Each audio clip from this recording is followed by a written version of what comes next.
तो hello learners, welcome back to my YouTube channel. तो आज हम डिस्कशन करेंगे बाल विकास एवं शिक्षा शास्त्र का फर्स्ट प्रैक्टिस सेशन, जो कि आपके रीड लेवल फर्स्ट के लिए बहुत ही इम्पोर्टेंट है। और उसी के आगे हम सभी सब्जेक्ट के जो प्रैक्टिस सेट होंगे वो हम करते जाएंगे। और आपके लिए इम्पोर्टेंट ये चीज़ है कि आप जितने भी क्वेश्चंस करो उसको आसानी से ना देखें, इसको आराम से पढ़ें और सोचें कि इस क्वेश्चन के अंदर क्या दिया हुआ है। आपका जो 25 अप्रैल को एग्जाम है उसके लिए ये बहुत ही इम्पोर्टेंट कंटेंट है। अगर आप इस सारे प्रैक्टिस सेट को देख के या फिर अटेम्प्ट करके जाते हो तो मे बी आपका बहुत अच्छा पेपर जाएगा। लेट्स स्टार्ट, हम स्टार्ट करते हैं। भाग फर्स्ट है बाल विकास एवं शिक्षा शास्त्र। निर्देश क्या है कि प्रश्नों के उत्तर देने के लिए सबसे उचित विकल्प आपको चुनना है। चलिए स्टार्ट करते हैं। फर्स्ट क्वेश्चन है, ये रीट लेवल फर्स्ट के लिए है। क्या है? रीट लेवल फर्स्ट के लिए इम्पोर्टेंट सेशन है। ठीक है, पहला क्वेश्चन देखते हैं। क्या कहता है? आप एक अति सक्रिय बालक को कैसे सही दिशा में लाएंगे? यानी एक अति सक्रिय, सक्रिय का मतलब क्या है? जो उत्तेजित हो किसी कार्य को करने के लिए, उसे पहली पंक्ति में बिठाएंगे, उस पर कड़ी नजर रखेंगे, उसे कक्षा के कोने में बैठने की जगह निर्धारित करेंगे, उसे श्यामपट्ट आदि साफ करने का काम देंगे, इनमें से कोई नहीं। सक्रिय होने का मतलब है कि वो काम करना चाहता है। अति सक्रिय होने का मतलब उसके लिए उत्तेजना है, वो कोई काम करना चाहता है तो हम उसको ऐसा ही काम देंगे। देखिए, उसे पहली पंक्ति में बिठा दीजिए, उस पर कड़ी नजर रखेंगे तो वो क्या होगा? उसकी सक्रियता का सही उपयोग नहीं हो पाएगा। तो हम उसे कोई काम देंगे, जैसे श्यामपट्ट आदि को साफ करने का काम दे दिया, ऐसे ही कुछ काम करवा के हम उसको क्या है, उसकी सक्रियता को बरकरार रख सकते हैं और उसको सही दिशा में ला सकते हैं। देखिए, जो उत्तेजित बालक होता है वो किसी भी दिशा में जा सकता है जब वो बालक होता है ना। तो इस चीज पे हमें फोकस करना चाहिए कि क्वेश्चन कैसा दिया है और हमें एक प्रैक्टिकल लाइफ की तरह सोचना है इस क्वेश्चन को। पृथक पृथक समजातीय समूहों के व्यक्तियों के प्रति बच्चों की अभिवृत्ति साधारणतः आधारित होती है। किसके ऊपर आधारित होती है? क्या बोला है कि पृथक पृथक समजातीय समूह के व्यक्तियों के प्रति बच्चों की विवर्ती सिद्धांतों आधारित होती है। देखिए, मनोविज्ञान जो है आपके मानसिकता पे डिपेंड करेगा। आप अपनी धारणाएं लेके न चलें, ये चीज मैं पहले ही बता देता हूँ। तो क्या कहता है? उनके अभिभावकों की चित्तवृत्ति पर, उनकी समकक्षियों की अभिवृत्ति पर, दूरदर्शन के प्रभाव पर, उनके सहोदरों की अभिवृत्ति पर। देखिए, जब भी बच्चा होता है वो हमारे घर से ज़्यादा सीखता है, फिर वो क्या जाता है? विद्यालय में जाता है। तो उसमें जो अगर हम व्यक्तियों की बढ़ती बच्चों की विवर्ती की साधारणता मतलब नॉर्मली हम देखेंगे तो वो किसके ऊपर डिपेंडेबल होंगे? अपने अभिभावकों के। ठीक है, अभिभावक जो होंगे, पेरेंट्स होंगे, गार्जियंस बोल लो आप, जो भी चीज़ है वो सारी चीज़ में आ जाती है। तो उसके ऊपर उनकी अभिवर्ती रहेगी। ठीक है, नेक्स्ट देखो। आपको अपनी कक्षा में 2 मंद बुद्धि बच्चों को बिठाने के लिए बोला गया। आपको अपनी कक्षा में 2 मंद बुद्धि बच्चों को बिठाने के लिए बोला गया है। तो आप क्या करेंगे? ऐसी दशा में ऐसा क्वेश्चन पूछा गया है। उन्हें अपने विद्यार्थी के रूप में ग्रहण करने से इनकार करेंगे। तो इनकार तो नहीं कर सकते, डेफिनेटली क्वेश्चन को आराम से कर सकते हैं, इनकार तो नहीं कर सकते। प्राध्यापक को उन्हें किसी और कक्षा जो कि मंद बुद्धि बालकों के लिए विशेष रूप से चिन्हित है में बिठाने के लिए बोलेंगे। तो देखिए, अगर आप हम भेदभाव करते हैं कि कमजोरों को अलग-अलग रखेंगे और जो इंटेलिजेंट स्टूडेंट हो उसको अलग रखेंगे, तो एक भेदभाव वाली फीलिंग आती है। अगर आप एक टीचर हो तो आप ऐसा भेदभाव नहीं कर सकते, दोनों ही ऑप्शन गया। ऐसे में विद्यार्थियों को सिखाने की तकनीक सीखेंगे। देखिए, ऐसे में विद्यार्थियों को सिखाने की तकनीक, अगर आप टीचर हो तो आप एक नई तरीके से सिखाओगे। जैसे जब मैं मैथ पढ़ाता हूँ तो अगर मान लो कि उसका लो लेवल है तो हम उसको और तरीके से समझा सकते हैं, एक ऐसे इजी वे में लेके जा सकते हैं जहां से उनको अच्छा रिजल्ट दे सकता है ना। अलग अलग बिठाने से तो वो अपने आप ही उसके मन में ये हो जाता है कि हम कमजोर हैं, दूसरा क्या है, इंटेलिजेंट है। तो ये एक भावना आने लग जाती है। एक शिक्षक का साधन संपन्न होना चाहिए। इसका अर्थ है, इसका क्या अर्थ है? इसका अर्थ है उनके पास पर्याप्त धन संपदा होनी चाहिए ताकि उसे शिक्षण देने की जरूरत ना पड़े। तो देखो, ये शिक्षक का साधन नहीं है। शिक्षक का साधन बेसिकली इस पे नहीं होता, बेसिकली ज्ञान पे होता है। उनके अधिकारियों के उस स्तर से संपर्क होना चाहिए। बेसिकली ऐसा करने पे, जैसे प्राइवेट इंस्टीट्यूट होते हैं उसके अंदर क्या करते हैं, अगर मान लो कि उन अधिकारियों से उनकी बातचीत है तो वो हो जाते हैं, लेकिन टीचर एक ऐसा नहीं होना चाहिए। टीचर जो होता है वो विद्यार्थियों को समझे, विद्यार्थियों को समझाने की समझ रखता हो और अपने सब्जेक्ट में अच्छी पकड़ हो। तो देखो, उनके अपने विद्यार्थियों की समस्याओं को हल करने का पर्याप्त ज्ञान होना चाहिए। तो ये आपका सी ऑप्शन सही हो जाएगा। बच्चों में संवेगात्मक समायोजन प्रभावी होता है। व्यक्तित्व निर्माण में, कक्षा शिक्षण में, अनुशासन में, इनमें इनमें से सभी। तो व्यक्तित्व निर्माण में देखो, संवेदनात्मक समायोजन है प्रभावी कब होता है? व्यक्तित्व निर्माण हो, कक्षा शिक्षण में, अनुशासन में हो, तभी हम इन सभी में जाएंगे। तो डी ऑप्शन आपका राइट आंसर हो जाएगा। बहुत ही बढ़िया क्वेश्चन है। आपको समझने के लिए मनोविज्ञान को समझना जरूरी है। ऐसे अगर आप रटते जाएंगे कभी नहीं समझ पाएंगे मनोविज्ञान के लिए, इसलिए क्वेश्चन गलत हो जाता है। चामपट को शिक्षण साधन सामग्री के लिए किस समूह में अंतर्भुक्त किया जा सकता है? किसमें किया जा सकता है? चामपट कैसा है? वो दृश्य साधन है। कैसा है? दृश्य साधन है।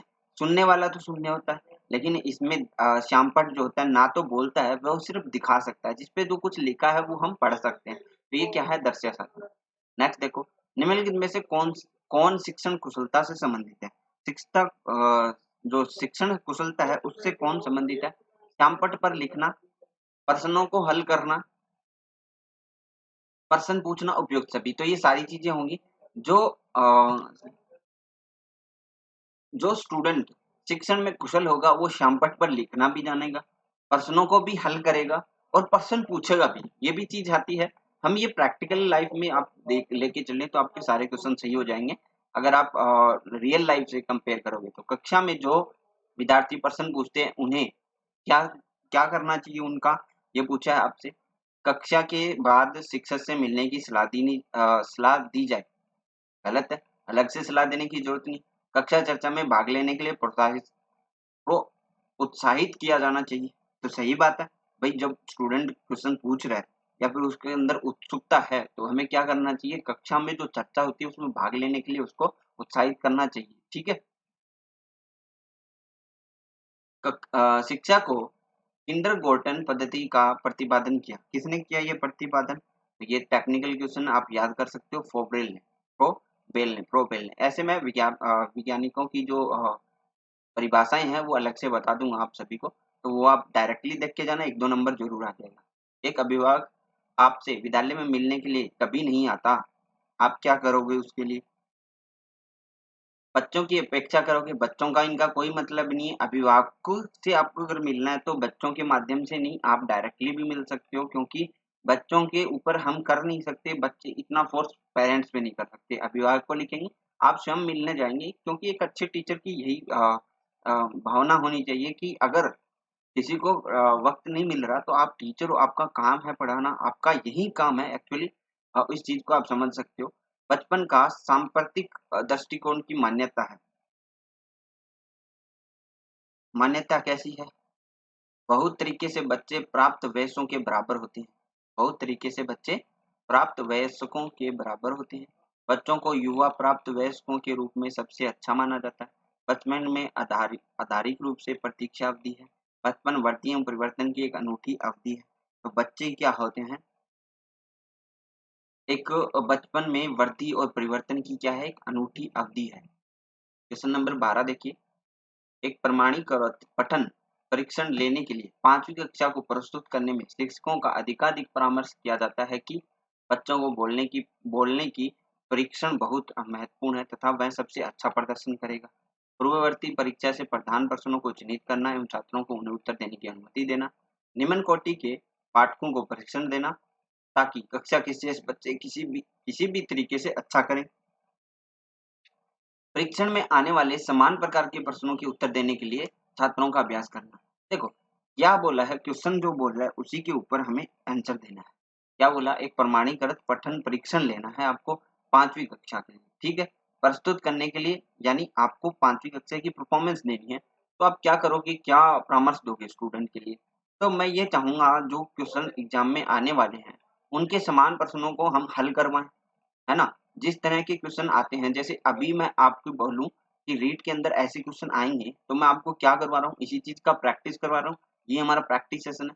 तो इसमें क्या हो जाएगा, परीक्षण में आने वाले समान प्रश्नों के उत्तर देने के लिए छात्रों का अभ्यास करना। असंगठित घर से आने वाला बच्चा सबसे अधिक कठिनाई का अनुभव करेगा। क्या बोला है कि असंगठित घर से आने वाला बच्चा सबसे अधिक कठिनाई का अनुभव करेगा सुनिर्मित पाठों में, स्वतंत्र अध्ययन में, नियोजित निर्देश में, अभ्यास पुस्तिकाओं में।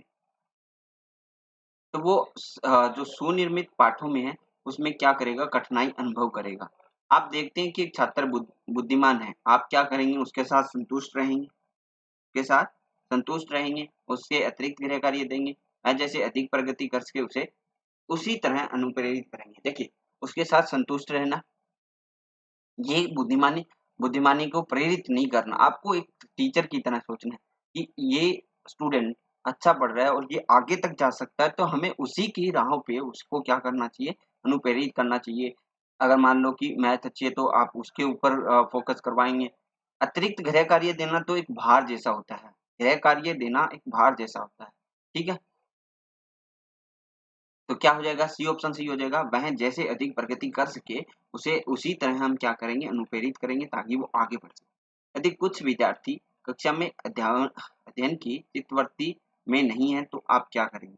देखिए, यहाँ पे आपको हमेशा ध्यान रखना है कि आपको उस स्टूडेंट के बारे में सोचना है। सारे एफर्ट जो लगेंगे स्टूडेंट के, जो गलतियां होगी वो टीचर की और जो सही चीजें होगी वो हमें करनी है स्टूडेंट के लिए। उन्हें अध्ययन के लिए बाध्य करेंगे। बाध्य आप किसी को नहीं कर सकते, क्योंकि अगर वो मान लो कि जानबूझ के पढ़ भी रहे तो उसका माइंड नहीं आएगा वहां पे। उन विद्यार्थियों की कक्षा छोड़ने के लिए कहेंगे, गलत। उन्हें चेतावनी देंगे कि अवश्य अध्ययन करें, नहीं तो हम प्रताड़ित तो कर ही नहीं सकते हैं स्टूडेंट को। और जो कि हम बात कर रहे हैं लेवल फर्स्ट की, तो 1 से 5 के स्टूडेंट को ऐसे हम नहीं समझा सकते। तो आप क्या करें, उन्हें उन्हीं की रुचि अथवा आप अपने विषय के अनुसार रुचिपूर्ण चीजें बताएंगे। तो आपको ज्यादा से ज्यादा इस चीज पे फोकस करना है कि बच्चा का दिमाग यहाँ पे कैसे आए, कैसे हम उसको फोकस करा पाए। आप क्वेश्चन की भावनाओं को समझिए, तभी आपका मनोविज्ञान सही हो जाएगा।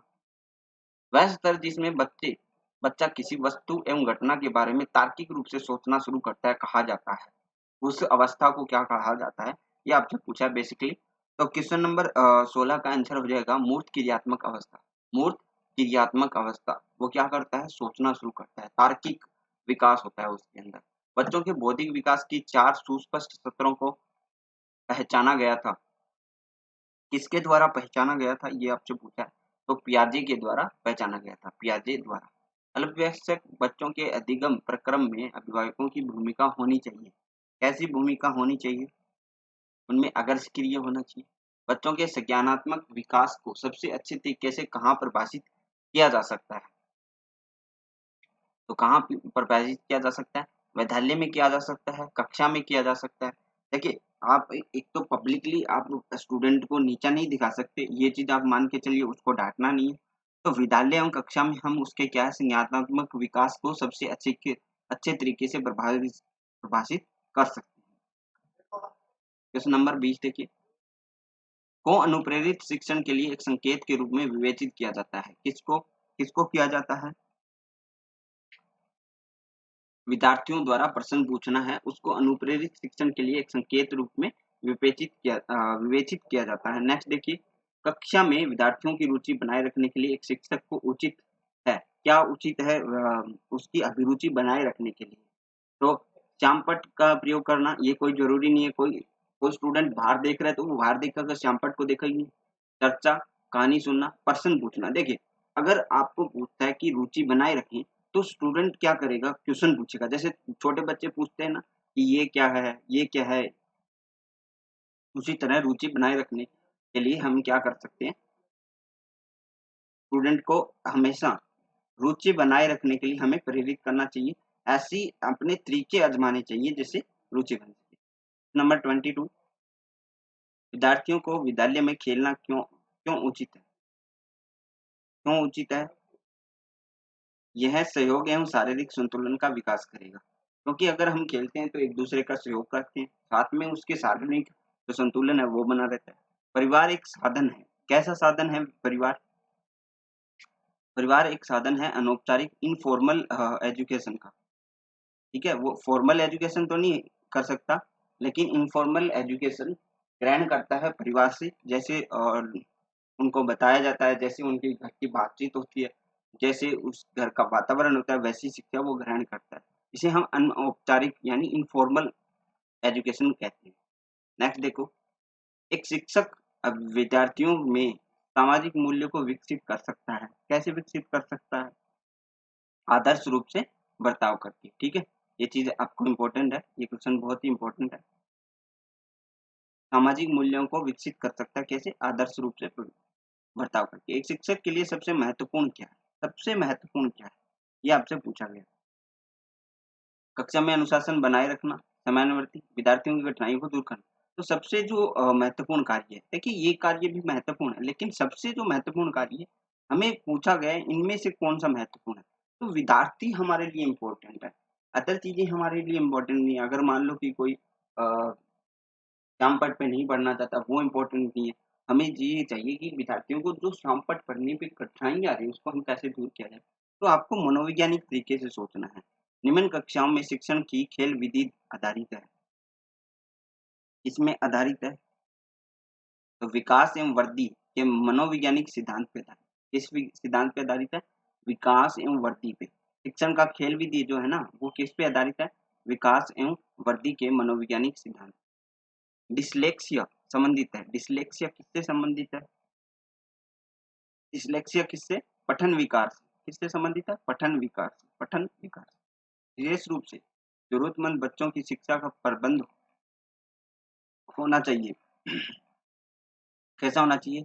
दूसरे बच्चों सामान्य बच्चों के साथ होना चाहिए। दूसरे सामान्य बच्चों के साथ होना चाहिए। अधिगम के प्रक्रम में अभिप्रेरण अभिप्रेरण क्या हो जाएगा? नए सीखने वाले नए सीखने वालों में अधिगम के लिए रुचि का सर्जन करता है। क्या करता है? नए सीखने वालों में अधिगम के लिए रुचि का सर्जन करता है। कक्षा 5 के न्यून दृष्टि वाले बच्चों को क्या करता है? कक्षा में सामान्य रूप से बर्ताव करना चाहिए एवं ऑडियो सीडी के जरिए सहायता प्रदान करनी चाहिए। तो न्यून दृष्टि का मतलब समझ रहे हो? जिसकी दृष्टि कम है, जिन्हें कम दिखाई देता है, उन्हें हम क्या कर सकते हैं? सामान्य बर्ताव करने के लिए कर सकते हैं, क्योंकि एक विशेष देखिए जब भी आप छोटे होते हो, जब भी स्टूडेंट होते हैं 1 से 5 के, अगर आप किसी को विशेष देते हो, तो वो अपने आप को क्या मानता है? कमज़ोर मानता है, दूसरे को ज़्यादा मेहनती मानता है, या फिर ऐसी भेदभाव वाली फीलिंग आती है। ठीक है? आज के लिए बस इतना ही। मॉडल पेपर बाल विकास एवं शिक्षा शास्त्र। बाद में हम हिंदी में भी करेंगे और इंग्लिश का भी करेंगे। सारी लैंग्वेज के हम करेंगे प्रैक्टिस सेट। तो आज के लिए बस इतना ही। Thank you. Bye. Have a nice day.